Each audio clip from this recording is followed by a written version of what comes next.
Test micro. Test. Test micro. Ça marche. Waline. Fête d'union. Je suis bourré. Para United. Para United. Para United. United.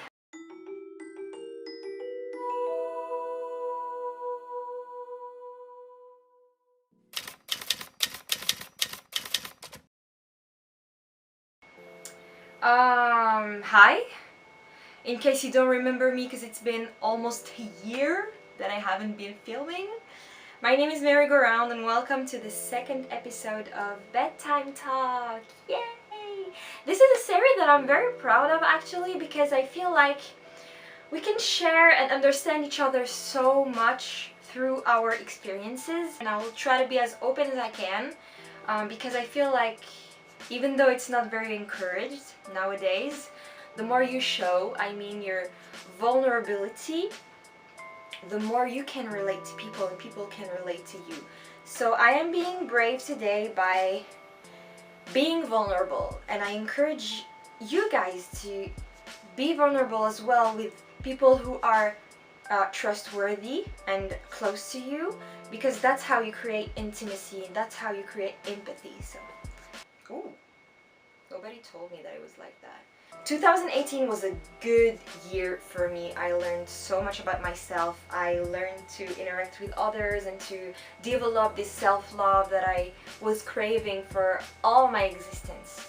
But I don't know, I felt an energy about 2019. I felt like I was going to learn so much through struggles. I felt like I was going to live some difficult things, and I don't know if I attracted this by thinking it, but it definitely was the case. I am a student in Paris, and Paris is not my native city. I was born and raised in Algeria, North Africa, and I lived there for 20 years, and now it's my 4th year in France. Wow, you know my age. As a student here, I started in a field where I didn't want to be.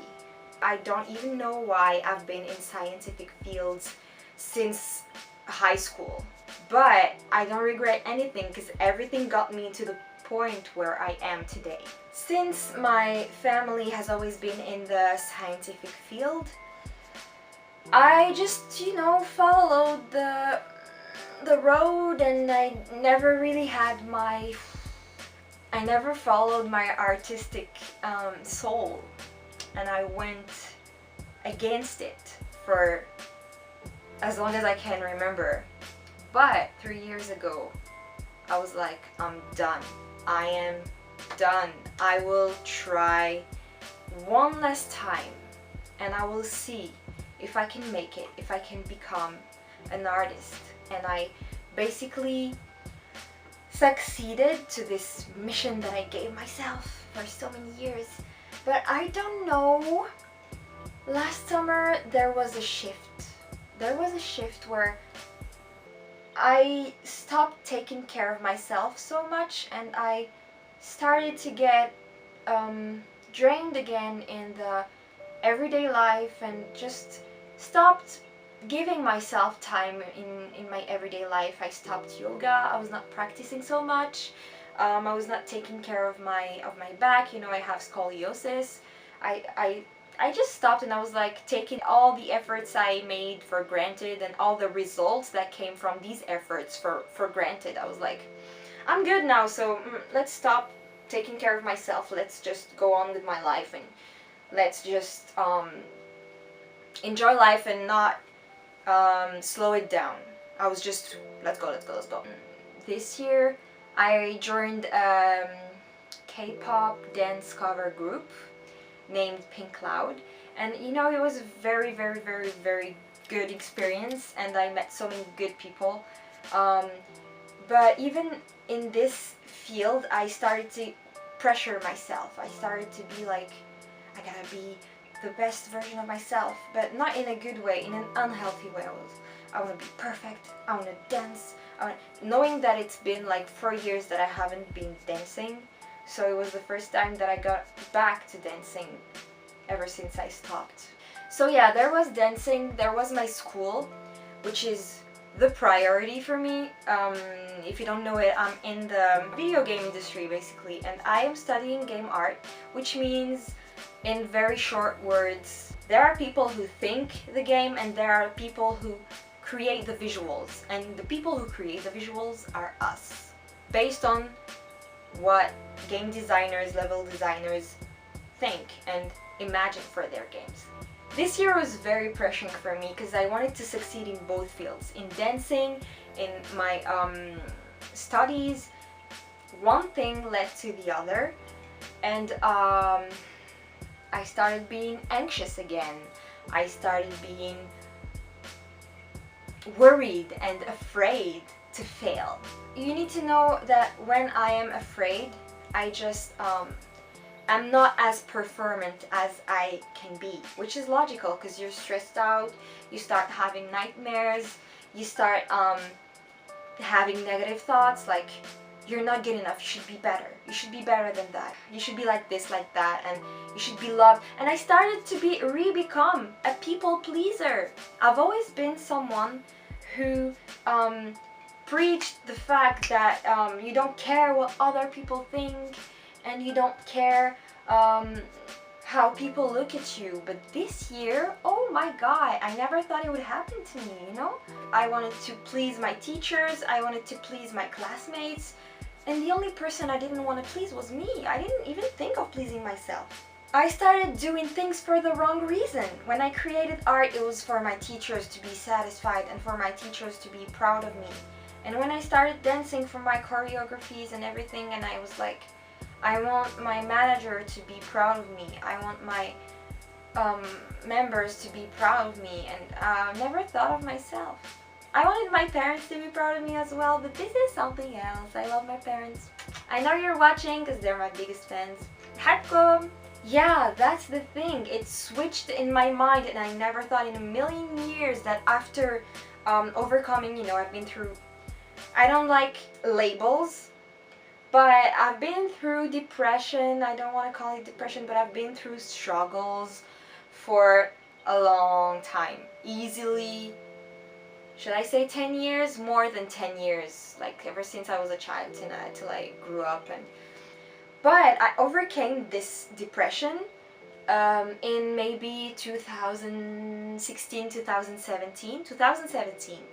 And now that we are in 2019, I kind of relapsed, you know? And I'm not afraid to admit it. It happens. I don't blame myself. It just happened.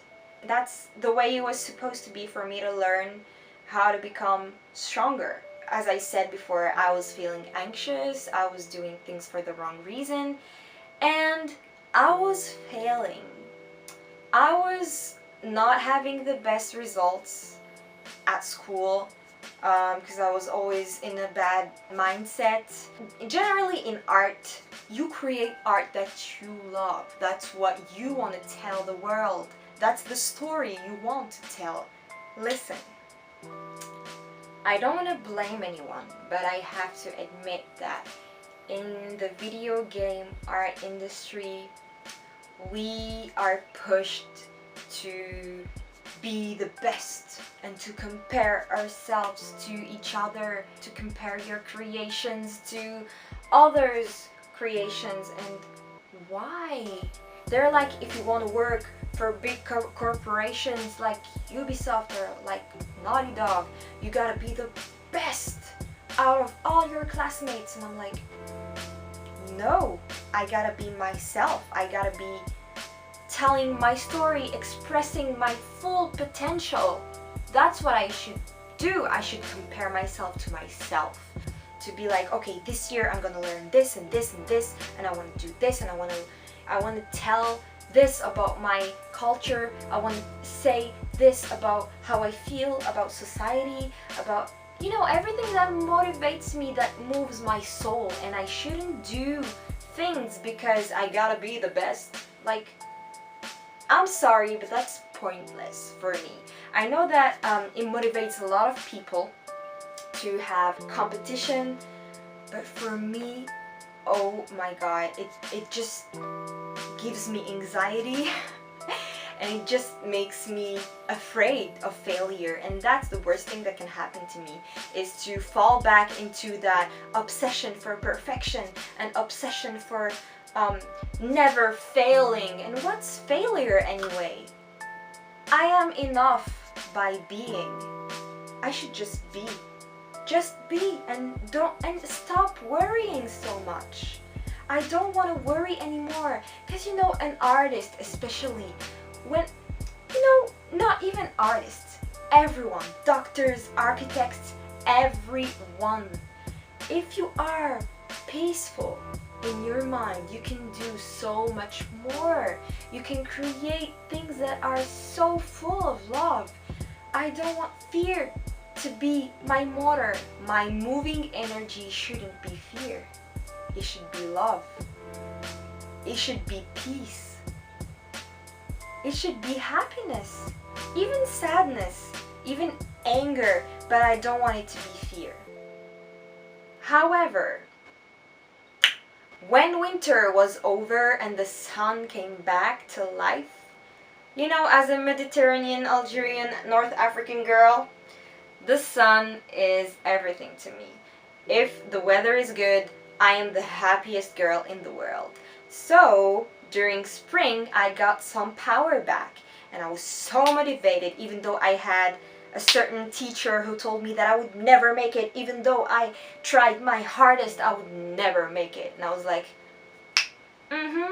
I stopped everything, every activity in my life. I stopped singing, I stopped dancing, I even stopped like drawing for fun for myself. I stopped everything. And when time went by, I realized that I was punishing myself. I realized that I made that choice out of fear again, to punish myself for failing at school and for disappointing some teachers. And I was like, whoa, why am I so hard on myself?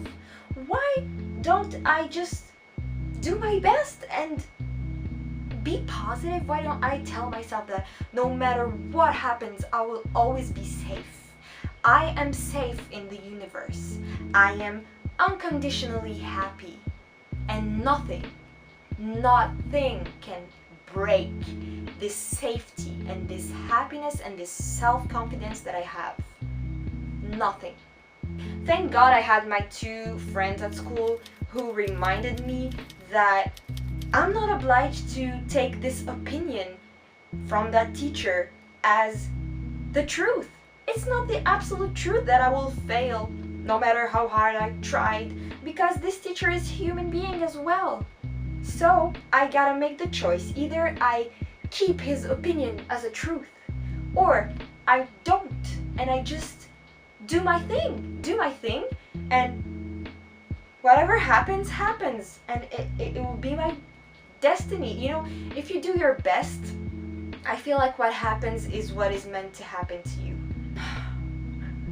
I slept very bad. You know, I woke up every day at 6, like like that. I was like, let me do it for you. Let me please do it for you. Sleeping, living my best life in Wonderland, and I would be like every day I woke up like this. That's a new sense to the I woke up like this hashtag. I woke up like this. Every day, and I had nightmares, and I was like, I am experiencing so much ish right now. I just don't get it. I don't know how I got to this point. But I was like, okay, let's observe this. Let's not judge myself. Let's just be like, that's interesting. So I spent 3 months like that. Waking up, working till 10 p.m. And then I came back home and I was still thinking about my projects, because this year was a very, very big project, and it's the end of my 3rd year in this school. So I only have 2 years left, and then I'll be officially professional and not a student anymore. Whew, this is passion, you know. When you're passionate, there is this trap that you can fall in, which is pressuring yourself. It feels good to get this out of my chest and sharing this with you, because I feel like a lot of you guys have been going through the same thing, no matter what you do for a living, no matter what studies you're in. I know that at some point a lot of us have been through what I've been through this year.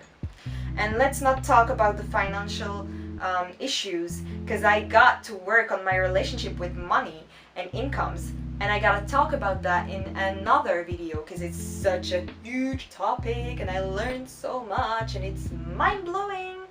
But yeah, I'm a little bit loud for a bedtime talk, but I'm too enthusiastic to hide that. So after 3 months of hard work, intense work, and stopping everything, I succeeded. I had teachers who were so adorable and were like, just stop considering yourself as a technician and start considering yourself as an artist. And I was like, oh my god, stop reading my mind. I'm just underrating myself so hard as an artist, and I should tell my story. I have so many things to say, and I just stay in my comfort zone, and I'm like, I don't know if I want to stay when I want to stay because I gotta be the best. I felt like I forgot who I was this year for a few months. I forgot what I loved. I forgot where I came from. I forgot what I wanted to say. I forgot everything. I just focused on the performance, and it was missing the soul of my art. It was just clean. It was just, okay, she's able to do things, and based on her artworks, she has the level, but where is, the passion? Where is the fire in her artworks? Where is her personality? And that's what is going to change, because I understood so many things artistically this year, and I'm so happy that I got through what I got through. As soon as I finished class, I went to Algiers. I had to take 3 days off.